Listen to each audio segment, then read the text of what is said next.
उपस्थित धर्म प्रेमी श्रद्धावान जिज्ञासु भाइयों तथा सुशील बहनों, एक बार राजा भोज धारा नगरी की जाहू जलाली देखने को निकले। उनको देखना था कि मेरी नगरी में कितनी जाहू जलाली है, कितने लोग बहुत ज़्यादा सुखी है, कितने लोग कम सुखी है, कितने लोग कम और ज़्यादा दुखी है, मुझे देखना चाहिए। घोड़े पे बैठे और वेश बदल करके धारा नगरी में चक्कर लगाने लग गए। तो पहुँचते पहुँचे वे पहुँचे कहा धान मंडी में। धान मंडी में इतना जोरदार व्यापार चल रहा था, किसान लोग अपना अनाज ला करके वहाँ पे रख रहे थे और व्यापारी लोग उसको ले रहे थे, वो सारा काम चल रहा था। पर इसके बीच में कुछ लोग नीचे पड़ा हुआ जो अनाज है उसको एक एक दाना करके बीन रहे थे, अपने मुंह में डाल रहे थे और अपनी झोली में भी इकट्ठा कर रहे थे। तो राजा भोज ने देखा, अरे ऐसे दरिद्री लोग भी मेरी नगरी में हैं जो इस तरह के धरती पे पड़े हुए अनाज के कण को खाते हैं। तो उनके मुंह से उनसे रहा नहीं गया। उन्होंने कहा, जननी ऐसो ना जने भोय पड़ा कण खाए। क्या कहा? जननी, हे धरती माता, ऐसे दरिद्री को जन्म मत दो जो इस तरह से धरती पे पड़े हुए कण को खा करके अपना पेट भरते हैं, जिनके पास इतनी अक्ल नहीं है कि बिजनेस करके 4 पैसे कमाए और अपना पेट भरे। वो तो छोड़ा और धरती के कण इकट्ठे करके खा रहे थे। वो अनाज बीनने वाला भी कम बुद्धिमान नहीं था, वो भी एक साधु था, एक सन्यासी था। और उसने कहा, अरे उठाई जीभ और लगाई तालू को, बोल दिया कि धरती जननी ऐसो ना जने भोय पड़या कण खाए। उसने उसका तुरंत जवाब दिया, छते योग नुख ना हरे ऐसो न जनियो माय। उन्होंने क्या कहा?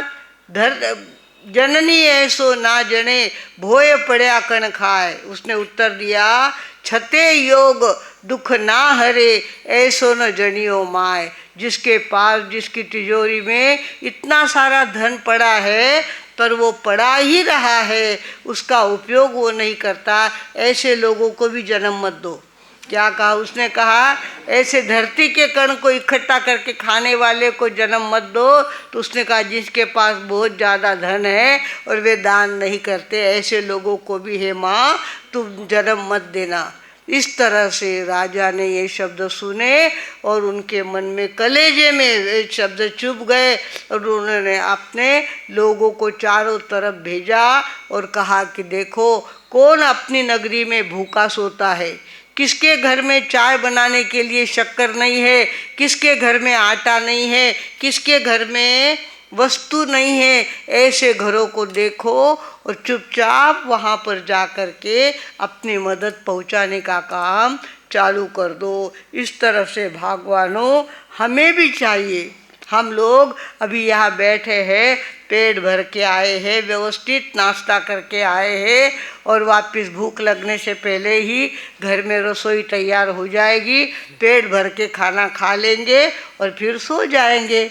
इस तरह से हम लोग सुखी जीव है और सुख का आनंद लेते हैं। पर हमारा काम है, हमारे अड़ोस पड़ोस में कोई ऐसे लोग हैं क्या?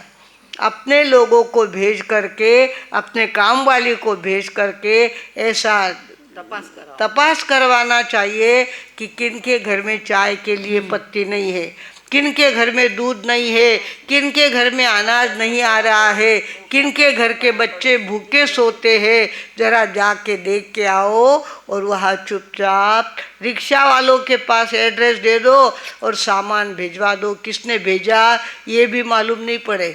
आठेથી तो दान दियो कि मानो नाव आयो चाहिए, मानो नाव लाग्यो चाहिए, मानो फोटो आयो चाहिए। नहीं, पहले ऐसा नहीं था।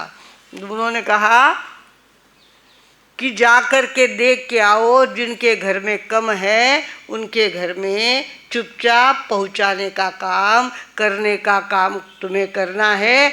और आगे से मैं जब अपनी नगरी को देखने को निकलूँगा तो मुझे ज़मीन पे पड़े हुए अनाज के कण खाने वाले लोग नहीं मिलने चाहिए, संपन्न लोग मिलने चाहिए। उसका इंतज़ाम अभी से आप चालू कर दो। भगवानों,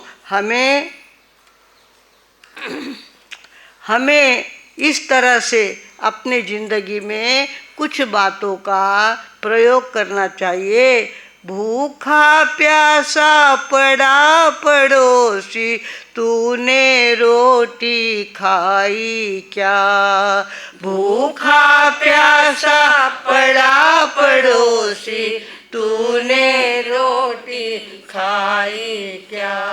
दुखिया पास पड़ा है तेरे, तेने मौज उड़ाई क्या? दुखिया पास पड़ा है तेरे, तेने मौज उड़ाई क्या?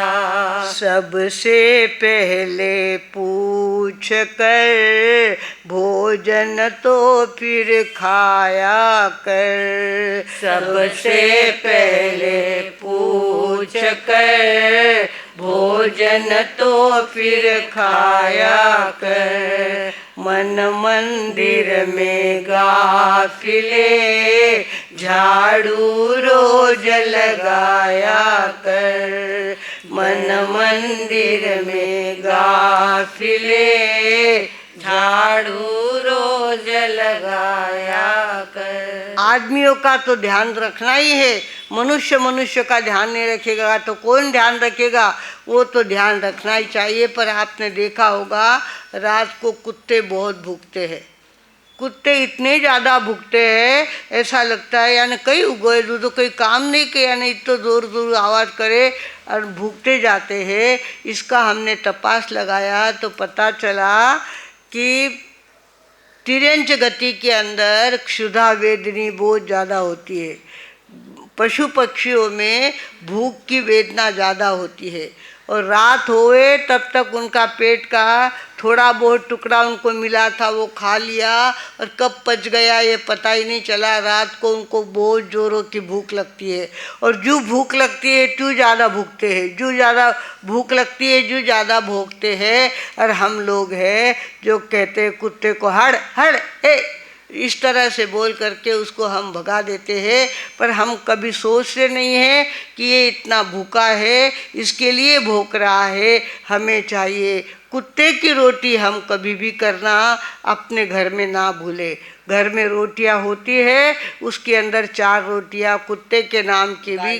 गाय की तो डालते ही आप लोग, गाय को तो घास भी चल जाता है पर कुत्ता घास नहीं खाता, कुत्ता रोटी ही खाता है। और आप लोगों के घर में 4 रोटियां चाहिए। और जब कुत्ते के भौंकने की आवाज़ आए तब नींद छोड़ करके नीचे उतर के जाओ और उनके सामने रोटी डालो, उसका भौंकना बंद हो जाएगा, अपने आप भौंकना बंद हो जाएगा। भगवानों, उनको बहुत भूख लगती है और किसी से मांग नहीं सकते, माने घनी भूख लगी है, माने कई तरी पुरुषों ऐसे कह नहीं सकते। और इस कारण से भूख के वजह से वो भोंकते हैं।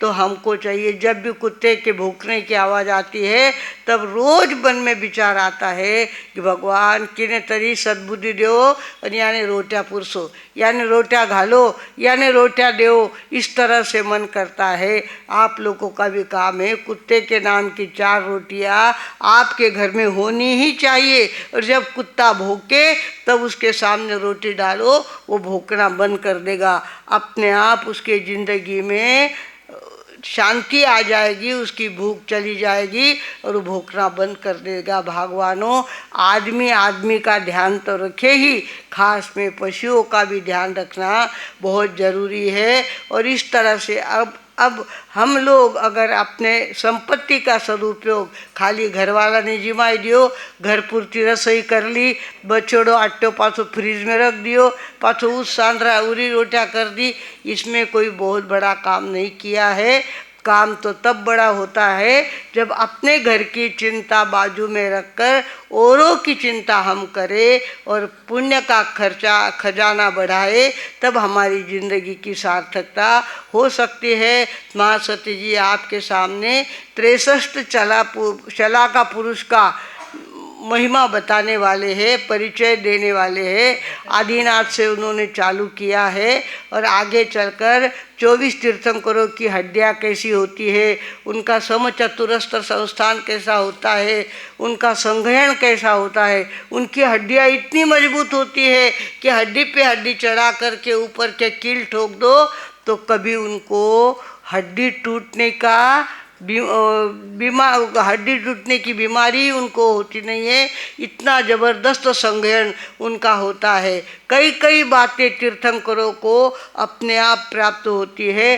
धीरे धीरे आपके सामने हमारे प्रज्ञा जी महाराज 63 शला का पुरुष का वर्णन बताएंगे। 63 शला का पुरुष यानी दूध की आई हुई मलाई, ऊपर की मलाई जिसको कहते हैं, मलाई जैसे लोग हमारे जिंदगी में 63 प्रकार के होके गए हैं। वो 63 प्रकार हमको देख रहे हैं और यहाँ से जाने से पहले आप सबके वो 63 नाम पक्के हो जाने चाहिए। और 63 शला का पुरुष में क्या क्या विशेषता होती है ये आपको मुँह ज़बानी होना चाहिए। ये हमने सोचा है, इस बार आपको ये सिखाना है, आपसे ये कंठस्थ करवाना है और वो आप कंठस्थ करेंगे। बहुत आसान बात है पर बहुत महत्व की बात है। हमको भी वहाँ तक पहुँचना है। एक दिन हमको भी तीर्थंकर होना है। तीर्थंकर नहीं तो केवली तो होंगे ही, केवल ज्ञान तो प्राप्त करेंगे ही, सर्वज्ञता होने ही वाले हैं। उसके लिए हमको चाहिए हम कंजूसता छोड़ दे, अनुदार हृदय छोड़ दे, कंजूस हृदय छोड़ दे और आगे चलकर उदार बनने का प्रयास करें। उदारता की शुरुआत मनुष्य जन्म से ही होती है। हमसे जितना हो सके हम औरों की सहायता करने का ध्यान रखेंगे और अपने जीवन में उदार बनने का प्रयास करेंगे तो निश्चित रूप से शलाका पुरुष में हमारा भी नाम कभी न कभी आएगा, ऐसा हमें पूरा विश्वास है। हमारे सामने बैठे हुए सारे लोग भागवान लोग हैं, सारे पुण्यवान लोग हैं, अच्छे घर के लोग हैं, अच्छे घर में रहते हैं, अच्छा भोजन करते हैं, किसी चीज़ की कोई चीज़ कमी नहीं है। ऐसे लोग यहाँ पे बैठे हैं। अब इसमें और ज़्यादा वृद्धि हो ऐसी भावना व्यक्त करते हुए अब मैं आपको एक छोटा सा राजस्थानी भजन सुनाऊंगी और उसके बाद अपना कार्यक्रम पूरा होगा। भाई मारा रंग सूतो रंग मिल जाय, गुणारी जोड़ी नाही मिले हो। भाई मारा रंग सूतो रंग मिल जाय, गुणारी जोडी नाही मिले। मारवाडी भाषा सगळ्यांना समज काय नक्की म्हणजे सगळ्यात मारवाडी एक लाईन गावाने काही सारखं त्यांनी आणि ते व्याख्यान दिलं तरी गीत गाय रे ते तर चुप होताना आबे थाने मानी थोड़ी माने भी सुनन दो आणि पहिला लाईन में सगळा साथ दो। कागा कोयल एक रंगरा एक ही डाल बिठाए, कागा कोयल एक रंगरा एक ही डाल बिठा। कागो तो कड़वो बोले है, कोयल रस बरसाय, गुणारी जोड़ी नाही मिले हो। भाई मारा रंग सूतो रंग मिल जाए, गुणारी जोड़ी नाही मिले। हल्दी केशर एक रंगरी एक ही हाट बिकाए, हल्दी केशर एक रंगरी एक ही हाट बिका। हल्दी तो सागा में सीजे, केशर तिलक लगाय, गुणारी जोड़ी नाही मिले। बोलो मारा रंग सूतो रंग मिल जाय, गुणारी जोड़ी नाही मिले। मेहंदी मेहंदी भांग एक ही रंगरी एक ही हाथ बटाए। मेहंदी भांग एक ही रंगरी एक ही हाथ बटाए। मेहंदी तो हाथा में राचे भांग तो जगत नचाय। गुणारी जोड़ी नाही मिले भाई मारा रंग सूतो रंग मिल जाय। गुणारी जोड़ी नाही मिले। डोली अर्थी एक बांसुरी एक ही कांधे जाए। डोली अर्थी एक बांसुरी एक ही कांधे जाए। डोली तो दुल्हन घर लावे अर्थी तो मर घट जाय। गुणारी जोड़ी नाही मिले। रावण विभीषण एक खूनरा एक ही मात पिता। रावण विभीषण एक खूनरा एक ही मात पिता। विभीषण तो राम भगत है रावण कुल ने ल जाय। नारी जोड़ी नाही मिले। त्यागी भोगी एक ही घर में एक ही खानो खाए। त्यागी भोगी एक ही घर में एक ही खानो खाए। त्यागी तो कर्माने काटे भोगी तो कर्म बंधाय। गुणारी जोड़ी नाही मिले। साधु साधु एक पंथरा एक ही मार्ग जाए। साधु साधु एक पंथरा एक ही मार्ग जाए। कोई साधु प्रेम बढ़ावे कोई तो क्लेश बढ़ाय। गुणारी जोड़ी नहीं मिले। आचार्य आचार्य के एक देखा के एक सुनिया काने। आचार्य आचार्य के एक देखा के एक सुनिया कान। आनंद ऋषिवर री महिमारो करियो नहीं जाय बखान। गुणारी जोड़ी नाही मिले हो भाई मारा रंग सूतो रंग मिल जाय। गुणारी जोड़ी नाही मिले। गुणारी जोड़ी